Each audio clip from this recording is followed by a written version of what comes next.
And had we not screamed and called out, it was a plainclothes captain who was inside. They call it searching, I call it looting our house. He came out and screamed, "Pas brutalité," no brutality, and stopped it.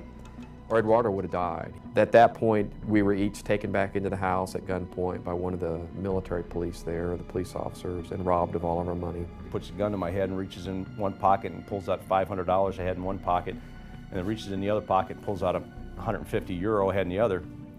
And with the gun to the side of my head, he says, I keep this, what do you think, what do you think?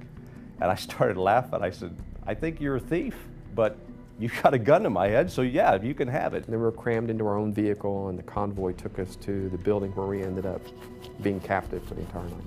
Even at that point, we still didn't know where they were taking us, and they could have easily taken us someplace outside the area where they could have done whatever they wanted.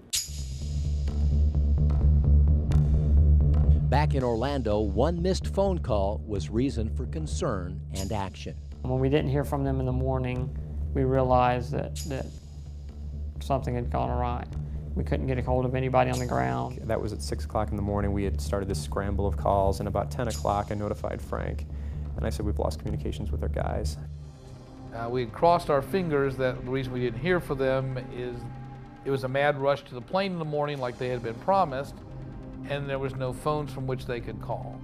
When the plane landed in Paris and they didn't call, then we knew we had a problem. And I started just kind of getting the wrong feeling about it. So I actually reached out to the company, and they said, yeah, we've lost our communication with them at this point right now. About 12 o'clock then, we had started moving in here and turned it into a full-blown, recovery force.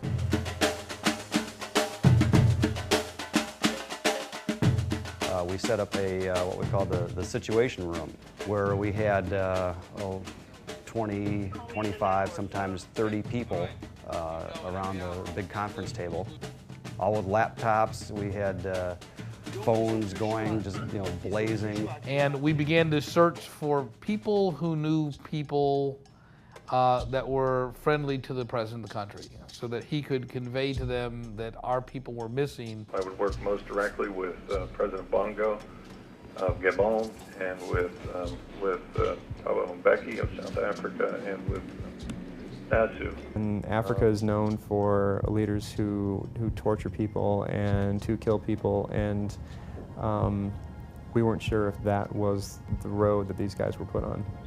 And we were joking months ago about, yeah, one of these days when you don't get a call, I might be at the bottom of the Congolese River, and suddenly that wasn't funny anymore. So I think for the next probably 24 hours was the worst of it, because we didn't know where he was. The biggest concern I had was that whoever had them in their possession knew that we were aware they were in their possession, so that no accidents occurred. So we lit up the world. Back in Kinshasa, Robinson and Billings were also trying to establish contact with anyone who could help. That was probably the hardest. The first day,